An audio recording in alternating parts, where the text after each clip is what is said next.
आपल्याला घरच्या घरी जर भाजीपाला घ्यायचा असेल, त्यामधून आपल्याला भरपूर उत्पादन घ्यायचं असेल, तर त्यासाठी सर्वात महत्वाची गोष्ट कोणती? महागडी खतं? अजिबात नाही. त्यासाठी सर्वात महत्वाचं आहे ते म्हणजे उत्तम प्रकारची माती. बरेचसे जे गार्डन एक्सपर्ट्स आहेत ते आपल्याला मातीमध्ये 10-12 प्रकारचे घटक मिक्स करायला सांगतात. ह्युमिक ऍसिड आहे, फुल्विक ऍसिड आहे, सीवीड आहे. आपल्यासारख्या सामान्य गार्डनरला ह्या सगळ्या गोष्टी प्रत्येक वेळेस मार्केटमधून विकत आणून मिक्स करणं अजिबात शक्य होत नाही. माझ्या मते आपण फक्त मातीमध्ये अगदी बेसिक घटक मिक्स केले तरी सुद्धा घरच्या घरी उत्तम प्रकारे उत्पादन घेऊ शकतो.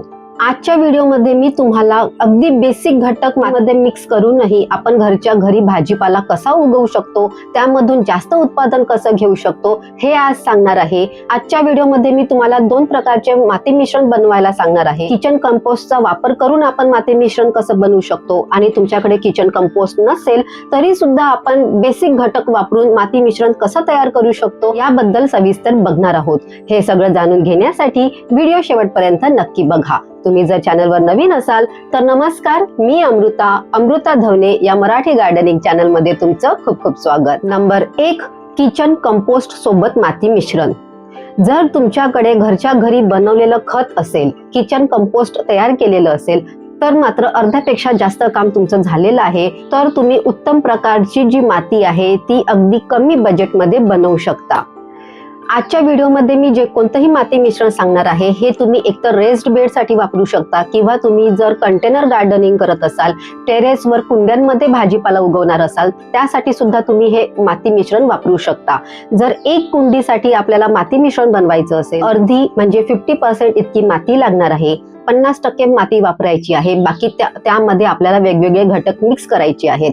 50% आपण माती घेतल्यानंतर त्यामध्ये 25 ते 30% आपल्याला घरचं बनवलेलं किचन कंपोस्ट टाकायचं आहे. किचन कंपोस्ट हे सर्वोत्तम कंपोस्ट आहे. यामध्ये सगळ्या गोष्टींची काळजी घेतल्या जाते. जर तुमच्या किचन कंपोस्ट मध्ये भाजीपाल्याचा कचरा, स्पेशली फळांच्या साली जर मिक्स केलेल्या असतील तर मात्र तुमचं हे उत्तम खत आहे. यामध्ये सगळ्या प्रकारचे मॅक्रो आणि मायक्रो न्यूट्रिएंट्सची काळजी घेतल्या जाते. झाडांसाठी जे सूक्ष्म अन्न पाहिजे आहे ते सगळं या किचन कंपोस्ट मध्ये उपलब्ध आहे. म्हणून आपल्याला 20 ते 25% इतकं घ्यायचं आहे. 30% जास्त किचन कंपोस्ट वापरू नका. कोणतंही खत 30% जास्त वापरू नका. खत हे जास्त ओलावा पकडून ठेवतं आणि पावसाळ्यामध्ये तसाही हवेमध्ये पण ओलावा असतो. जास्तीत जास्त वेळासाठी आपली कुंडीतली माती सुद्धा ओली राहते. त्यामुळे भाजीपाल्याला इतकं ओलावा, इतकं मातीमध्ये पाणी असण्याची अजिबात गरज नाही आहे. 50% इतकी माती, त्यामध्ये 20 ते 25% इतकं आपल्याला किचन कंपोस्ट टाकायचं आहे. त्यासोबतच 10% इतकं आपल्याला कोकोपीट टाकायचं आहे. कोकोपीटमुळे माती भुसभुशीत होण्यासाठी मदत होत असते.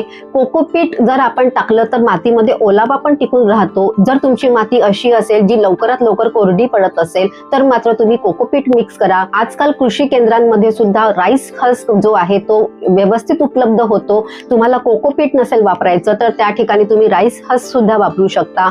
जर तुमची माती पाणी पकडून ठेवत असेल आणि तर तुम्हाला त्यामध्ये कोकोपीट ऍड करायचं नसेल तर अशा ठिकाणी तुम्ही 10% इतकं रेती सुद्धा मिक्स करू शकता. किचन कंपोस्ट मध्ये फॉस्फरसचं प्रमाण कमी असल्यामुळे आपल्याला इथे वेगळं फॉस्फरस ऍड करावं लागेल. त्यासाठी इथे आपण 1 मुठ्ठी इतकंच बोन मील टाकणार आहे. जो हड्डी चुरा असतो तो हाडांचा चुरा आपल्याला इथे मिक्स करणं गरजेचं आहे. त्यामुळे फॉस्फरसची, कॅल्शियमची या सगळ्या गोष्टींची पूर्तता आपल्या मातीमध्ये व्यवस्थित होईल.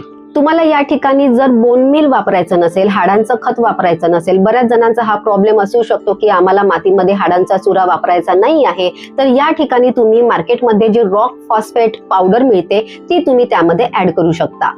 हे सुद्धा आपल्याला 1 मुठ्ठी इतकी रॉक फॉस्फेट ऍड करायचं आहे. मातीमधून काही कीड झाडाला लागू नये म्हणून आपल्याला निंबोळी पावडर टाकायची आहे. 1 मुठ्ठी इतकी निंबोळी पेंड पावडर सफिशियंट आहे. त्यासोबतच 1 चमचा इतका ट्रायकोडर्मा आपल्याला टाकायचा आहे. तुम्ही कोणतेही फंगिसाइड यामध्ये ऍड करू शकता. पोटॅशियमची पूर्तता भरून निघण्यासाठी इथे आपल्याला लाकडाच्या राखेचा वापर करायचा आहे. हे बेसिक घटक आपण मातीमध्ये मिक्स केलं तरीही आपण व्यवस्थित प्रकारे उत्पादने घेऊ शकतो. नंबर 2, किचन कंपोस्ट कंपोस्ट शिवाय माती मिश्रण तयार करणे. बऱ्याच जणांचा हा प्रश्न असू शकतो की आमच्याकडे किचन कंपोस्टर नाहीये, मग अशा वेळेस आपण भाजीपाल्यासाठी माती मिश्रण कसं तयार करावं. हे माती मिश्रण तुम्ही जमिनीसाठी सुद्धा वापरू शकता किंवा मग तुम्ही टेरेस गार्डन मध्ये कुंडीसाठी सुद्धा वापरू शकता. एका कुंडीचं प्रमाण घ्यायचं झालं तर 50% इतकी आपल्याला माती घ्यायची आहे. त्यासोबतच आपल्याला 25 ते 30% इतकं कुजलेलं शेणखत घ्यायचं आहे किंवा मग वर्मी कंपोस्ट घ्यायचं आहे. माझ्या मते वर्मी कंपोस्ट पेक्षा तुम्ही शेणखत सुद्धा प्रिफर करू शकता जर तुम्हाला बजेटमध्ये माती बनवायची असेल. 25 ते 30% जास्त प्रमाणामध्ये आपल्याला इथे कोणतंही खत वापरायचं नाही आहे. पावसाळा सीझन सुरू होणार, पावसाळ्यामध्ये ओलावा जास्त मातीमध्ये धरून राहतो. या खतांमुळे सुद्धा मातीमध्ये ओलावा धरून राहत असतो, म्हणून 30% पेक्षा कोणतंही सेंद्रिय खत आपण अजिबात मिक्स करणार नाही आहोत. 10% इतकं तुम्ही कोकोपीट, राईस खस किंवा मग रेती मिक्स करू शकता. त्यामध्ये आपल्याला 1 मुठ्ठी इतकं बोन मिलच्या ठिकाणी रॉक फॉस्फेट आहे ते सुद्धा तुम्ही वापरू शकता. 1 मुठ्ठी इतकं आपल्याला निंबोळी पावडर वापरायचंच आहे आणि त्यासोबतच 1 चमचा इतकं ट्रायकोडर्मा आपल्याला वापरायचं आहे. पोटॅशियमची पूर्तता भरून निघण्यासाठी इथे आपल्याला लाकडाच्या राखेचा वापर करायचा आहे. जर तुमच्याकडे लाकडाची राख उपलब्ध नसेल तर अशा वेळेस मात्र तुम्ही एकदम माती मिश्रण तयार झाल्यानंतर जेव्हा झाडं फुलोऱ्यावर येतात त्यावेळेस तुम्ही त्यामध्ये पोटॅशियम युक्त खत टाकू शकता. त्यामध्ये तुम्ही केळीच्या सालांचं पाणी टाकू शकता. हे सुद्धा उत्तम पोटॅशियम प्रोव्हाइड करत असतं.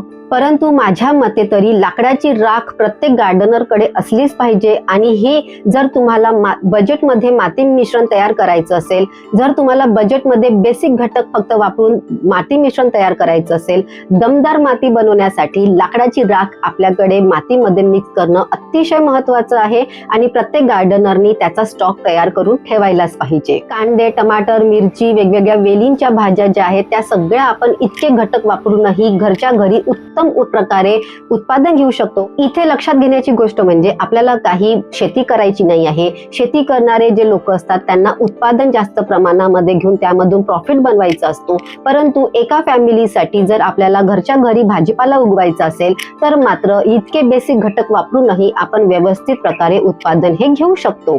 नंबर 3, उत्पादन वाढवण्याचे खरे रहस्य. आता मी तुम्हाला शेवटचं परंतु फार महत्वाची एक गोष्ट सांगत आहे. आपल्याला घरच्या घरी जर जास्त प्रमाणामध्ये भाजीपाला घ्यायचा असेल तर सगळ्याच गोष्टी मातीवर अजिबात अवलंबून नाही आहेत. जर आपल्याला जास्त प्रमाणामध्ये उत्पादन घ्यायचं असेल तर त्याच्यासाठी सर्वात महत्वाची गोष्ट म्हणजे त्या रोपाला, त्या झाडाला कमीत कमी 6 ते 8 तासाचा सूर्यप्रकाश द्यावा लागतो. त्या रोपासाठी योग्य प्रकारची आपल्याला कुंडी द्यावी लागते आणि त्यासोबतच त्या कुंडीमध्ये उत्तम प्रकारे ड्रेनेज होणं पण तितकंच महत्वाचं आहे. योग्य प्रकारची माती बनवल्यानंतरही त्या रोपाला लावल्यापासून प्रत्येक 15 ते 20 दिवसानंतर आपल्याला खताचं नियोजन करावं लागतं. त्यासोबतच कीड नियंत्रण आहे, रोग नियंत्रण आहे, त्यावर सुद्धा लक्ष द्यावं लागतं. ह्या सगळ्या गोष्टी आपण व्यवस्थित केल्यानंतरच आपल्याला जास्त प्रमाणामध्ये भाजीपाला हा मिळत असतो. बरेच जण रोप लावण्याच्या आधी सुरुवातीला मातीमध्ये खूप साऱ्या गोष्टी मिक्स करतात आणि एकदा रोप लावल्यानंतर त्याकडे आपल्या व्यवस्थित खताचं नियोजन हे करत नाही आणि मग त्यांना उत्पादन कमी मिळतं. म्हणूनच सुरुवातीला बेसिक घटक फक्त मातीमध्ये मिक्स करा. एकदा रोप लावल्यानंतर 15-20 दिवसानंतर त्यांना आपण व्यवस्थित खताचं जर नियोजन केलं तरी सुद्धा आपण बजेटमध्ये राहूनच जास्त प्रमाणामध्ये भाजीपाला हा घेऊ शकतो. तुम्हाला जर 10-15 दिवसानंतर खताचं नियोजन कसं करावं लागतं यावरचा जर सविस्तर व्हिडिओ पाहिजे असेल तर तसंही मला कमेंटमध्ये सांगा. यावरचा सविस्तर व्हिडिओ घेऊन मी तुमच्या भेटीला नक्की येणार. मातीमध्ये जास्त आपण जर घटक टाकले तेव्हाच आपल्याला जास्त उत्पादन मिळणार असं अजिबात नाही आहे.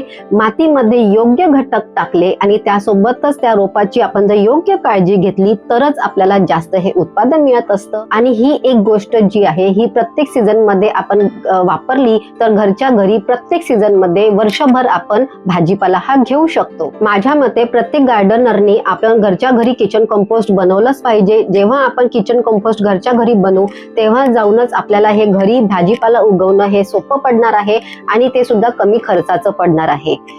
आय होप आजचा व्हिडिओ तुमच्या उपयोगी पडेल. माझी किचन कंपोस्ट बनवण्याची अगदी सोपी पद्धत आहे. ती तुम्हाला जर जाणून घ्यायची असेल तर तसं पण मला कमेंटमध्ये सांगा. त्यावरचा सविस्तर व्हिडिओ मी नक्की बनवणार. व्हिडिओ आवडला असेल तर व्हिडिओला लाईक करायला अजिबात विसरू नका. चॅनलवर नवीन असाल तर सबस्क्राईब करायला अजिबात विसरू नका. पुन्हा भेटूया पुढच्या बुधवारी संध्याकाळी 7 वाजता एका माहितीपूर्ण व्हिडिओ सोबत. तोपर्यंत स्वतःची काळजी घ्या, झाडांची काळजी घ्या. नमस्कार.